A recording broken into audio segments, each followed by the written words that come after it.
What's going on, people? This is Shad Harris. And I'm Elle Harris, And the Beyonce of the group.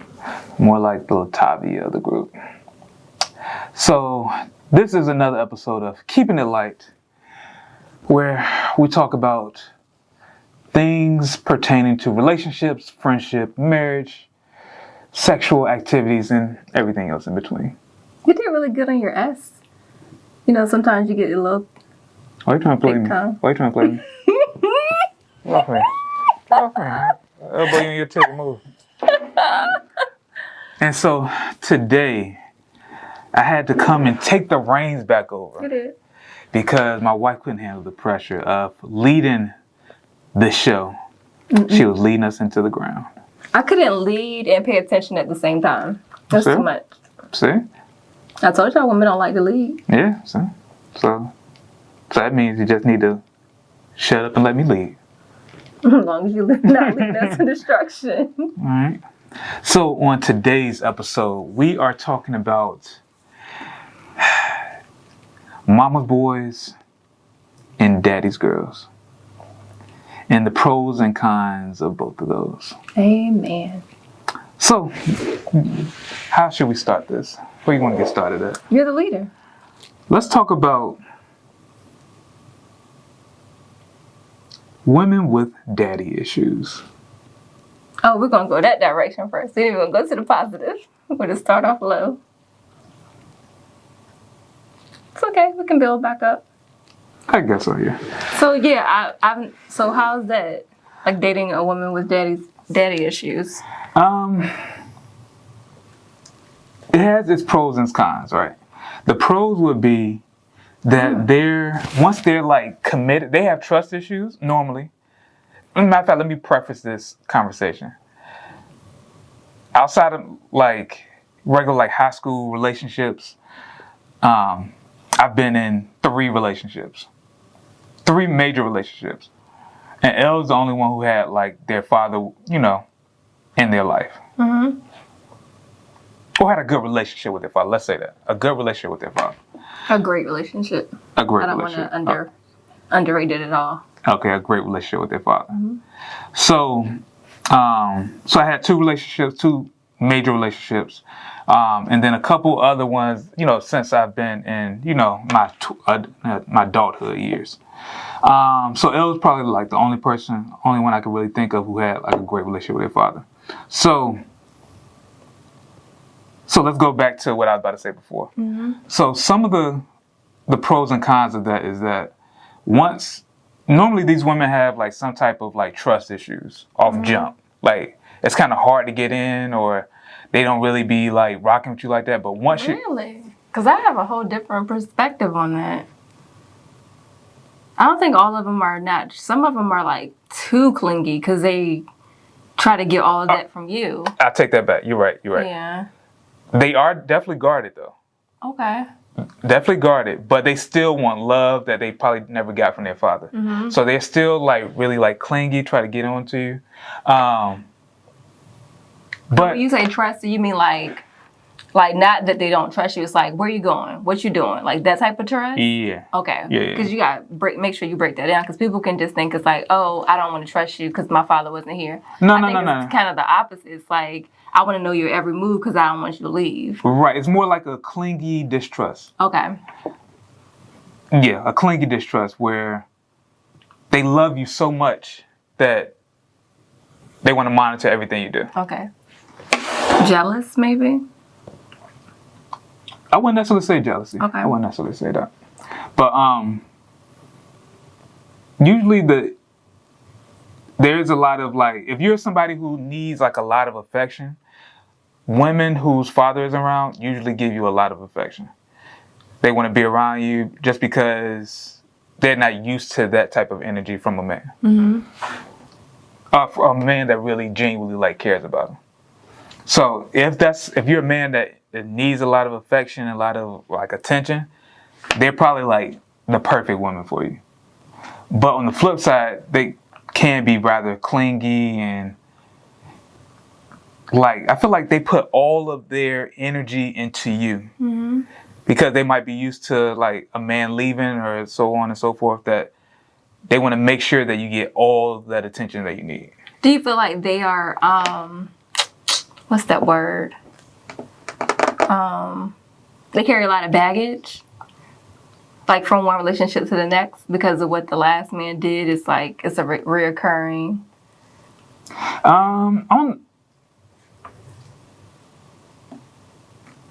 I don't feel like it's more than a woman who doesn't have those issues. I feel like just women in general normally carry some type of baggage from relationship to relationship.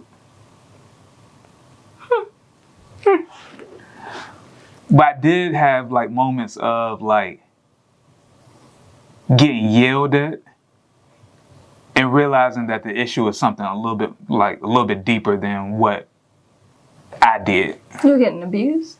No. I wasn't abused. Okay. I wasn't abused. But I'm just saying, like, I'll get them for you. an argument about dishes turns into something completely left. Really? Yeah. Uh-huh. No, I'm straight. But, so it's like situations like that I feel like happens when, no, your father might not be around. Now, what is the other side of it? What's up? I think I just gave When up. your dad is in your life. When What are your- the pros and cons? So, all right, so when your dad is around, I think from a woman's side, she doesn't really need you around. Because she already has that male figure that like does everything for her, or if she needs something, she can call that person. So she doesn't really need you. So as a man, does it make you feel like, dang, I can't do my job as a man because you're always running to your dad? Sometimes you can feel that way. And I think when you go from women that don't have their father figure, so they're very needy and really need you for like a lot of stuff. Like anything that happens, they're calling you. To go to a woman who has their father and doesn't really need you, it's kind of a weird like transition. So has there been times in our relationship where you felt like, dang, you could have asked me? Yeah, a lot. You still feel that way today? I can't think of the last time I felt that way. But I Like remember, even with my stepdad? I kind of gotten over that. Yeah, I gotten over that. Like things I feel like you call him for is stuff that is in his like wheelhouse of expertise. It's not something like, hey, I like when I need to call Willie or something like that. It's like, all right, well, you do construction. I'm building some stuff. It might behoove me to hit him up. But I remember when we first got together and like your car caught a flat tire and I feel like you called your dad. And I was like right there. And I was like, what the fuck are you calling him for? I'm right here. Like I can fix a tire. So like stuff like that would have like, it didn't get to me, oh but my God, he could fix the tire. I think we have to do that. we probably did. I was just so excited. Oh really? I was. No. But those are things like, I feel like the negative of dealing with women who have their fathers, that you don't really feel like you're needed. Because they take independence to Another level. another level. I feel like that is the purpose of a dad, though. True. But you also have to balance that when you're in a relationship. It's good to be independent, but, you know, people want to feel like they're needed. So, yeah. Okay. All right. So, we done with the... Anything else you'd like to say about the daddy's girls and the anti-daddy girls? I think that's it. Okay. Do you have any questions? What advice would you give to women who don't have their fathers in their lives that are looking for a man?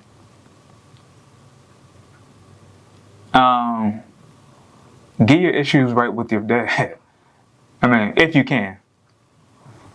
Otherwise, you need to go to therapy, because if you try to put all that pressure on a man to be like your man plus your dad, I mean, I know some of y'all nasty, but...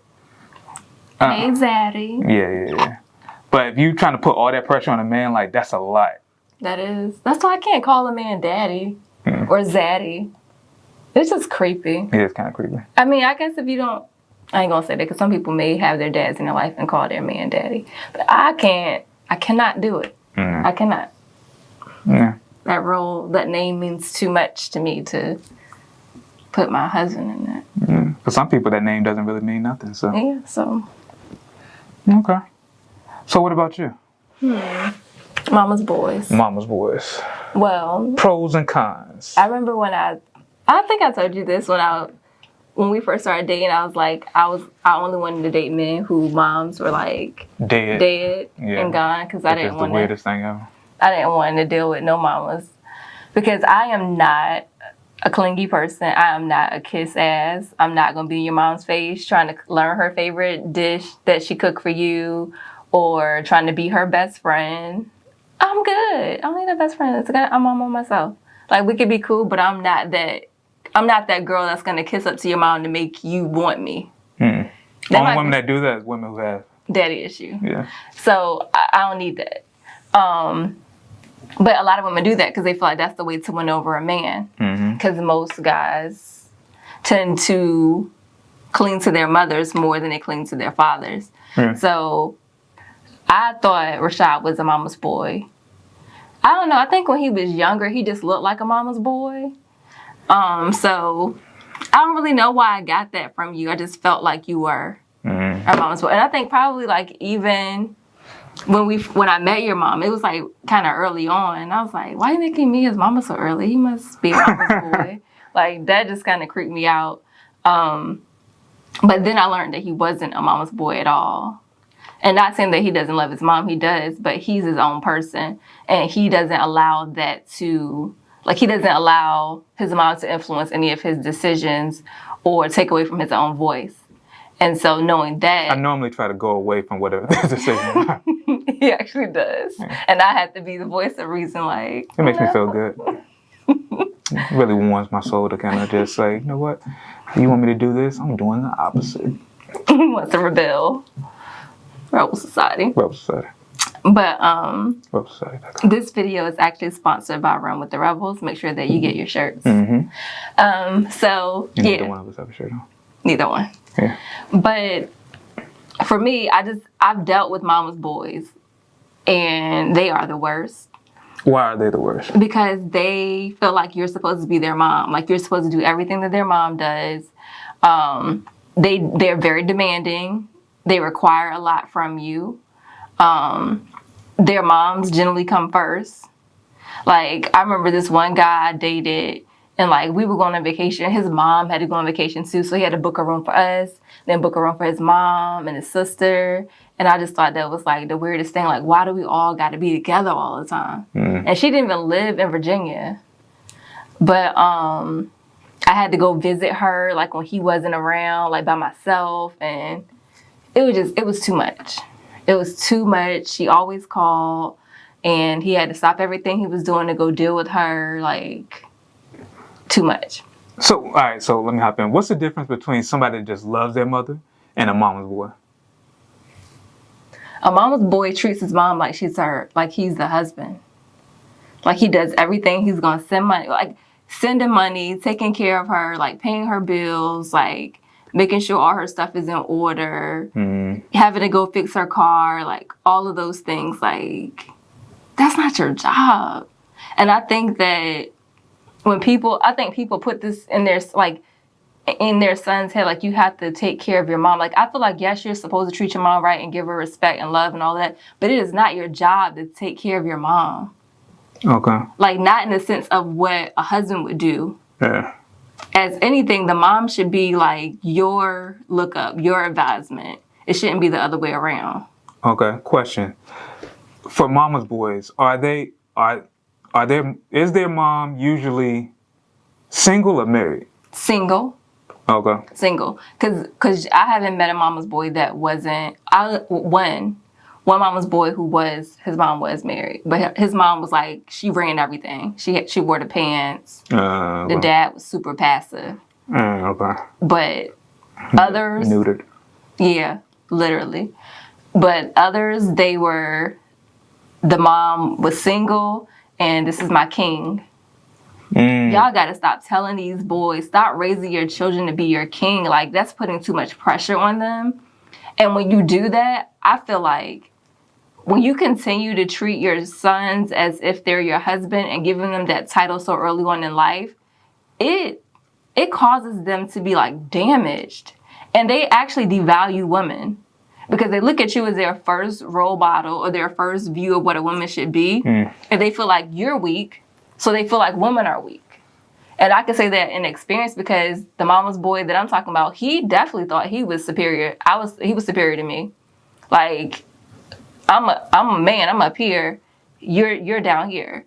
But that was just like his whole mindset. I gotta do everything. You're gonna always be beneath me because I'm the man. But that's how he was raised. Okay. So do you feel like, why do you feel like women position their kids that way? Especially the single mothers. Like I said, I've only seen like single mothers do it.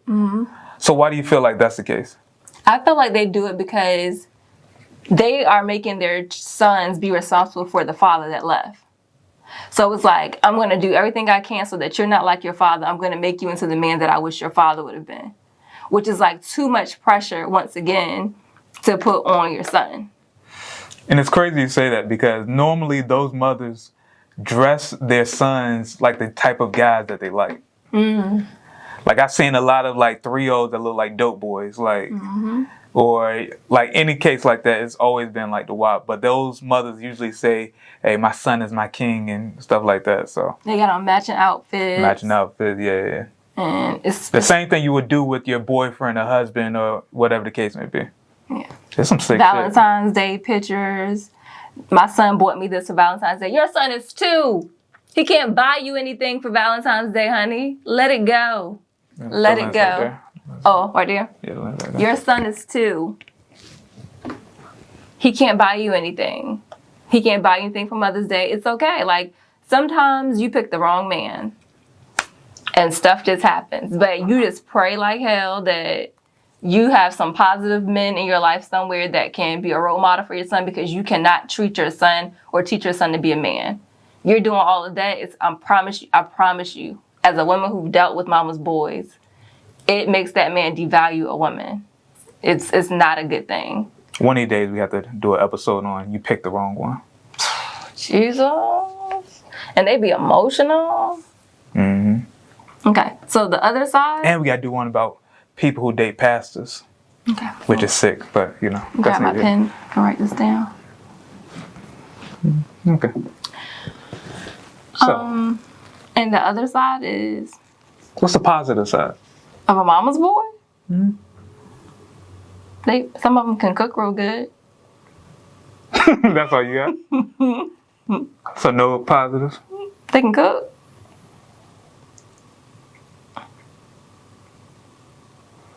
And you can like gossip with them. Because they know all the tea. They know all the tea. That's about all I got. I don't really see any positive. They love them. Oh, wait, I got another negative. You can never replace their mom. You will never be number one in their life. Even as a married woman, their mom will always come first. Their mom will be in your relationship. She'll always have something to say. Like, these are just all the things that you have to do. All right, so stop being negative. Just run. If you're mama's boy, if he got his mom name tattooed, that might be the first sign. Okay. So, all right, perfect segue. What are the signs of a mama's boy? Tattoo. All right. Always at his mama's house. Still live at his mama's house. Got a twin bed at his mama's house. Not a twin bed, though. One of your friends. Twin bed at their mama's house. I don't know. We're going to talk offline. But, yeah. What else? They gotta, I don't think of what else would show you that he's a mama's boy. Never talks about his dad. Always talks about his mom. Hates his dad. Because I feel like someone who doesn't have a mama's boy, even if a dad isn't active in the son's life, you should never make your son hate their father.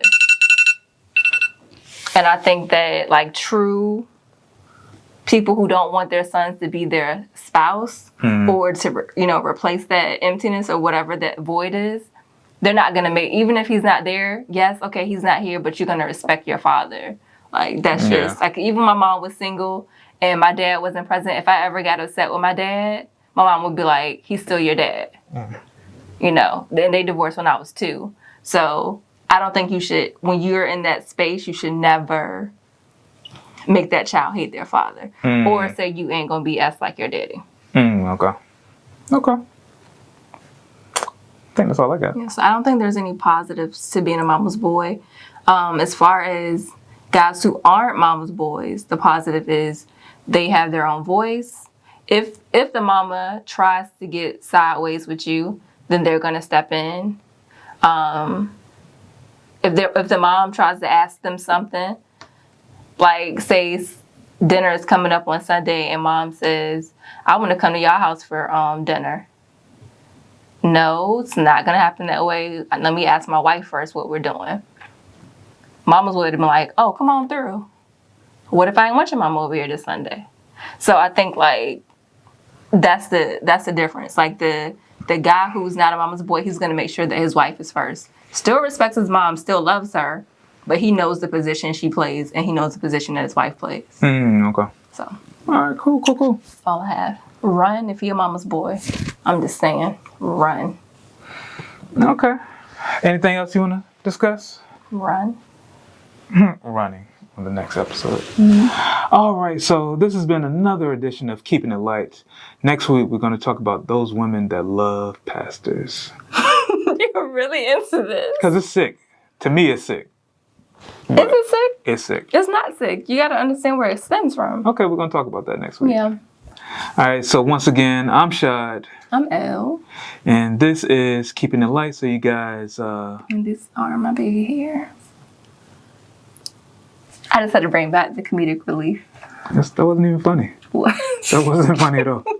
And probably by the next time you see me, I would have dropped 15 pounds. Next week? Somebody told me I was husky today, so I ain't really going for that. Anytime somebody tell me like I'm getting big, I normally drop weight like that. Really? My cousin told me I was fat in like the 8th grade, and I ended up dropping like 30 pounds over the summer. What were you doing? I don't even remember. I just remember going back to school and girls like, "Oh, snap." I'm like, yeah. But then you go from Portsmouth to Suffolk, so how did they say, "Oh, snap"? It was different people. I went to Suffolk in 9th grade. So I mean from 7th to 8th grade. Oh, okay. Yeah. But we're on a tangent. So you guys stay safe and y'all have a good evening. Stay Rona free and be blessed. Kings and queens. Be blessed.